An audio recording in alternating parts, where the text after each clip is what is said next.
नमस्ते, मैं हूँ प्रेरणा टहलियानी एंड आज का टॉपिक है ओवरहेड्स। अगर मैं वेटेज की बात करूँ तो फिर 35 to 40% वेटेज है material, employee cost, overheads, non integrated, integrated accounts and activity based costing को। So overheads, non integrated, integrated, activity based costing, ये जो 3 चैप्टर्स है, इसके लिए आपको ओवरहेड का कॉन्सेप्ट पता होना बहुत इंपॉर्टेंट है। Apart from this, even for cost sheet, process costing, standard costing, joint product, by product and various other chapters में overhead का concept बहुत use होता है. Because this is one of the basic concepts which you should know. This will not only help you in CA intermediate examination but also in CA final examination if you know this basic concept really well. अब how will we proceed with this lecture? सबसे पहले I will be discussing with you overhead क्या होता है and various other concepts related to overhead with a example which is closer to you. Then we will also see a practical example. Then we'll see the summary of whatever you have learnt in this session, and next we will see what are the complexities which you will see in next sessions and in this chapter आगे. तो क्या क्या आप complexities देखोगे ये chapter में, वो हम लोग आगे पढ़ेंगे. अगर आप कोई भी प्रोडक्ट का कॉस्ट असर्टन करते हो, सो यहाँ पे 3 टाइप के कॉस्ट है. कोई भी प्रोडक्ट का आप कॉस्ट असर्टन करते हो, सो you have material, you have labour and you have expenses. अब इन चीजों मटेरियल, लेबर में मटेरियल में आता है direct material and indirect material. Similarly labour में है direct and indirect and expenses में है direct and indirect. If you say all these indirect costs, these are known as overheads. Now, what exactly is overhead? अब overhead का जो concept है वो हम लोग देखते हैं through a example which is closer to you. Now, suppose आपके complex में एक party है and you are given the responsibility of finding out कि क्या कॉस्ट आएगा पर पर्सन या क्या कंट्रीब्यूशन रहेगा पर पर्सन टुवर्ड्स दी पार्टी. सो ये सबको मालूम है, आप कॉमर्स कर रहे हो तो ये वाली जिम्मेदारी आपको दी है, पार्टी ऑर्गेनाइज करने की जिम्मेदारी किसी और को दी है. So now then you have learned cost sheet. तो आप अभी इसका कॉस्ट फाइंड करोगे कि क्या होगा पर पर्सन कंट्रीब्यूशन. सो आप गए केटरर के पास. Obviously food is the one of the most important factor for party. तो फूड का कॉस्ट आपने केटरर से पूछा. तो केटरर ने सबसे पहला क्वेश्चन आपको पूछेगा कितने लोग हैं, तो यू विल से 50 to 100. तो उसने बोला okay, food cost will be 100 rupees per person. So per person is 100. Next you want to have music and dancing in your party. So and decoration also. So DJ and decoration का cost आपने जाके पूछा DJ वाले से. तो DJ वाला बाबू बोला कि either it will be 10,000 for 3 hours और 12,000 फॉर 5 hours. अब आपने सोचा ओके कि आपके बिल्डिंग में तो काफी एल्डरली पीपल भी है, बुजुर्ग लोग भी है, सो 3 घंटे से ज्यादा कोई डांस नहीं करने वाला. सो ओके, यू सेड इसका कॉस्ट है 10,000. अब आप ऑब्वियसली जब आप बिल्डिंग में लोगों को पार्टी के लिए बोलोगे कि ये दिन पे पार्टी है, आप आइए, सो यू कैन नॉट से कि आप आओ और उसके बाद मैं कॉस्ट बताता हूँ. अब आपको यहाँ पे पर पर्सन कॉस्ट फाइंड करना है. So you have to calculate cost per person. उसके लिए ये डीजे वाला जो कॉस्ट है ये भी आपको पर पर्सन ही फाइंड आउट करना है. So now for calculating cost per person, food के कॉस्ट में तो कोई एम्बिग्विटी नहीं है. नेक्स्ट डीजे का कॉस्ट पर पर्सन आप कैसे फाइंड करोगे. ऑब्वियसली आपने यहाँ पे 10,000 आपको मालूम है हो सकता है 10,000 टोटल. उसके बाद you have to divide this with number of people that you expect will be coming to the party. Let us say आपको लगता है 100 लोग ही आएंगे. So per person DJ का cost will be 100. So यहाँ पे आया आपका total will be 200 per person. So total contribution is 200 per person. अब आप जाके बता सकते हो कि okay 200 contribution है per person, आपको आना है, so this is your cost. So now यहाँ पे जब आप ये estimate करते हो 10,000 डिवाइडेड बाय 100, ये आपका जो 10,000 है ये आप पर पर्सन कैलकुलेट कर रहे हो, एस्टिमेट करके डिवाइड कर रहे हो. अब अगर आप फूड का कॉस्ट देखोगे तो आपको ये मालूम है कि 100 rupees पर पर्सन फूड का कॉस्ट है, पर ये जो 100 rupees पर पर्सन डीजे का कॉस्ट है ये आपने कोई बेसिस अप्लाई करके फाइंड किया है. ओके, सो अभी पार्टी हो गई, सब लोगों ने बहुत अप्रिशिएट किया, खाना बहुत अच्छा था, डीजे बहुत अच्छा था. सो लेट अस सी कि आफ्टर पार्टी क्या हुआ है. we will take various scenarios to understand क्या क्या हुआ है आफ्टर पार्टी. सो सबसे पहले लेट अस से कि आपने एस्टिमेट किया था फर्स्ट सिनेरियो में ओवरहेड एज ₹10,000 और लोग आपने एस्टिमेट किए थे एज 100. सो आपने ओवरहेड पर पर्सन ढूंढा था 10,000 डिवाइडेड बाय 100. तो मैंने यहाँ पर वही फॉर्मूला लिखा है which is estimated overhead divided by estimated number of people. तो पर पर्सन 100 आपने कलेक्ट किया और लोग भी 100 ही आए, तो आपका एक्चुअल ओवरहेड डीजे वाले को देना है 10,000. नेक्स्ट टोटल कलेक्शन कितना हुआ. अब ऑब्वियसली आपने पर पर्सन आपने 100 कलेक्ट किया है और लोग कितने आए थे 100. सो 100 multiplied by 100 that is this 3 multiplied by 4 you got 10,000. सो 10,000 आपने आपका एक्चुअल खर्चा हुआ, 10,000 आपने लोगों से कलेक्ट किया. नाउ लेट अस से सिनेरियो नंबर 2. एस्टिमेटेड ओवरहेड आपको लगा कि 3 आवर्स डांस करेंगे. Okay, so estimated overhead will be 10,000. Estimated number of people आपने किया है 100. सो ओवरहेड पर पर्सन हियर इज 100. मगर एक्चुअल लोग कितने आए 120. सो 120 लोग आए. गुड, आपको लगा था 100 ही लोग आएंगे और आए 120. So actual overhead is 10,000. लोग 3 आवर्स ही डांस किए, सो 10,000 एंड टोटल कलेक्शन इज 12,000. ये 12,000 कैसे आया. आपने 100 रुपीज पर पर्सन कलेक्ट किया है towards fixed overhead multiplied by कितने लोग आए. ऑब्वियसली 120 लोगों ने 100 ईच दिया है, so you have to multiply these two, so you will get 12,000. सो आपने यहाँ पे 2,000 ज्यादा कलेक्ट किया है. मतलब आपको पे तो 10,000 ही करना है पर आपने कलेक्ट कितना किया है 12,000. So this is known as over recovery. इसको बोलते हैं ओवर रिकवरी. जब आप यहाँ पे कैलकुलेट करते हो estimated overhead divided by estimated number of people, जो आपको मिलता है ओवरहेड पर पर्सन, इसको बोलते हैं recovery. Recovery rate, this is known as recovery rate. और यहाँ पे जब आप यहाँ पे जो भी आप रिकवर करते हो from actual number of people, इसको बोलते हैं total overhead recovered.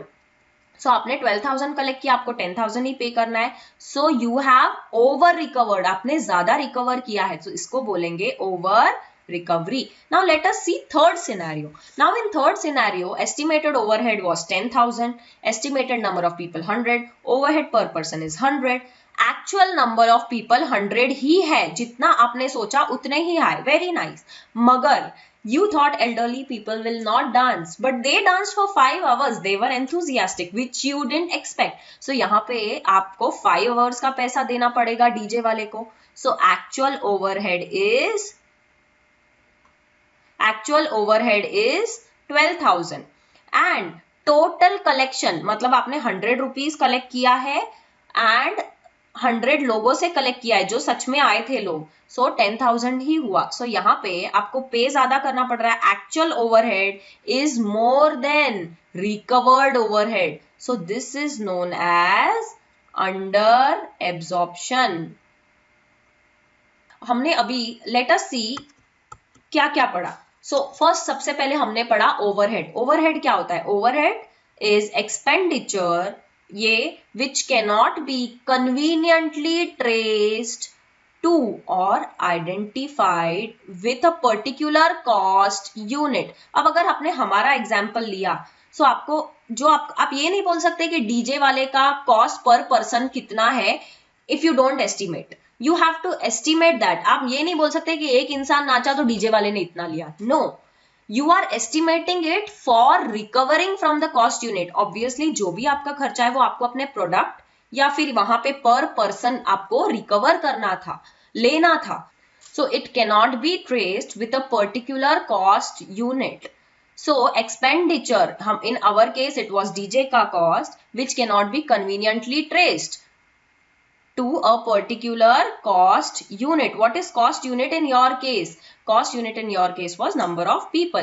Such expenses are incurred for output generally and not for a particular work order. That means एक पर्सन ने डांस किया तो डीजे वाला इतना लेगा, ऐसा नहीं है. It is in general कि डीजे वाला 10,000 ही लेगा. Now if you classify overheads on the basis of function, you can say overhead is indirect cost which can be manufacturing also, office and administration also, and selling and distribution also.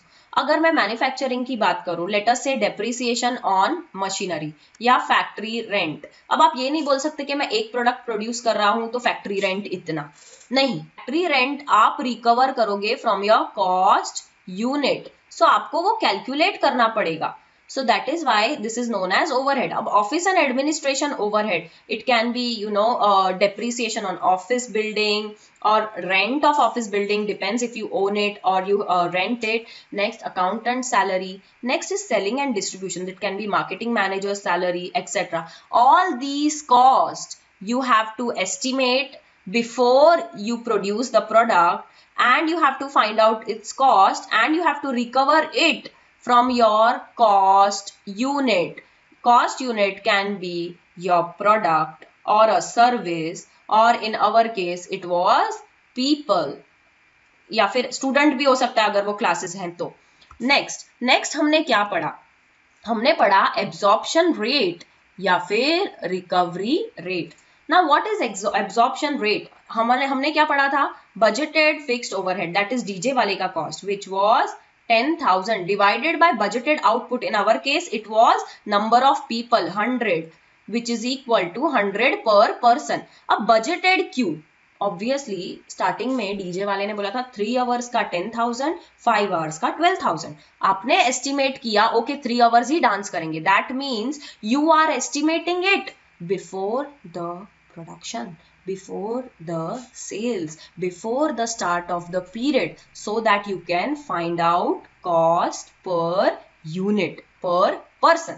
Next, budget divided by budgeted output. Obviously आपने यहाँ पे number of people को estimate किया था 100, 120, 50. So that is nothing but budgeted output. In real life if I say, let us say आप बोलोगे अच्छा rent है 1,20,000, प्रोडक्शन होने वाला है 1 लाख, ये सब आप स्टार्टिंग में एस्टिमेट कर रहे हो और आप एक रेट फाइंड कर रहे हो जिससे आप ये जो आपका फिक्स्ड ओवरहेड है वो रिकवर कर रहे हो. So that is known as absorption rate और recovery rate. So next you learn the concept of under absorption और ओवर एब्जॉर्प्शन. इसमें आपने दो चीजें कंपेयर की थी.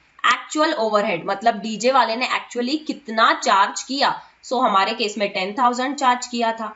रिकवरी रेट क्या होता है? मतलब आपने कितना लोगों से कलेक्ट किया. अब आपने जो रिकवरी रेट किया था 100 मल्टीप्लाइड बाय कितने लोग आए 100, सो यहां पर था 10,000. So you learned the concept of absorption. This is known as absorbed. This is known as actual. This is also known as recovered. So इन दोनों का जो डिफरेंस है that is under और over absorption.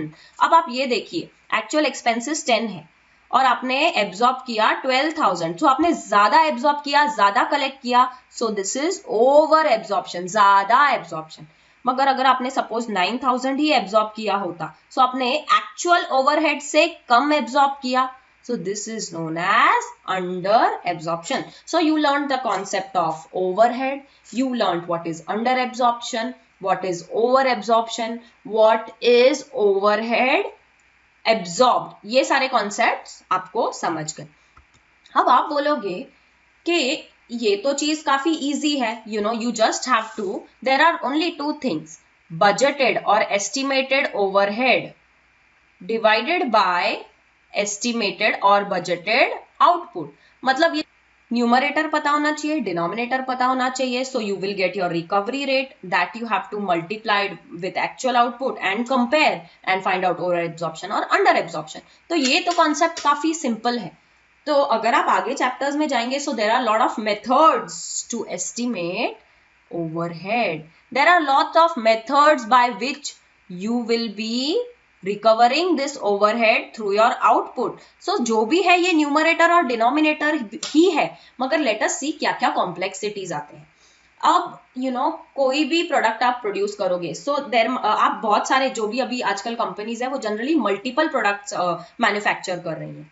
सो बहुत सारे प्रोडक्शन डिपार्टमेंट भी होते हैं, काफी सर्विस डिपार्टमेंट भी होते हैं. Like for example if I want to give you an example, let us take an example of toy.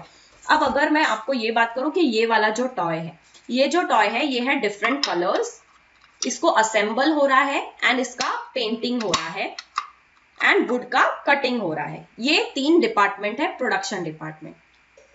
And ये भी डिपार्टमेंट हो सकता है, you have a order receiving department which is service department, you have an administration department which takes care of employees का administration, and you also have a canteen जहां पे employees खाना खाते हैं। तो ये सारे expenses you have to recover through this toy. Now this company is also manufacturing this toy.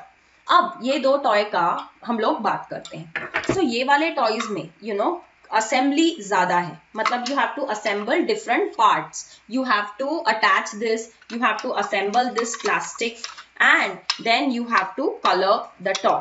So यहाँ पे assembly department and colouring department है। अब ये वाला जो टॉय है, this is fairly simple in assembly, you just have to assemble this wheel, you have this row, but यहाँ पे कलरिंग थोड़ा सा कॉम्प्लेक्स है। सो अगर आप ये टॉय का कॉस्ट निकालें, सो पेंटर की सैलरी आप ये टॉय में से ज्यादा रिकवर करोगे और असेंबली इसमें से कम। सिमिलरली ये टॉय में असेंबली का कॉस्ट जो है, जो भी आपका असेंबली की मशीनरी है उसका डेप्रिसिएशन, ये ज्यादा रिकवर करोगे।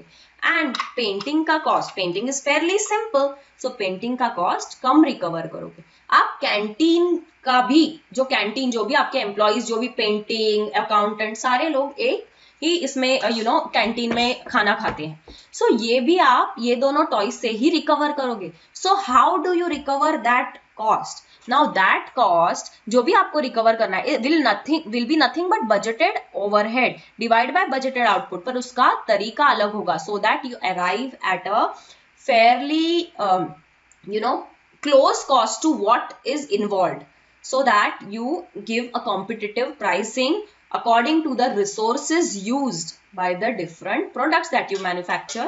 In our case, it is nothing but toys.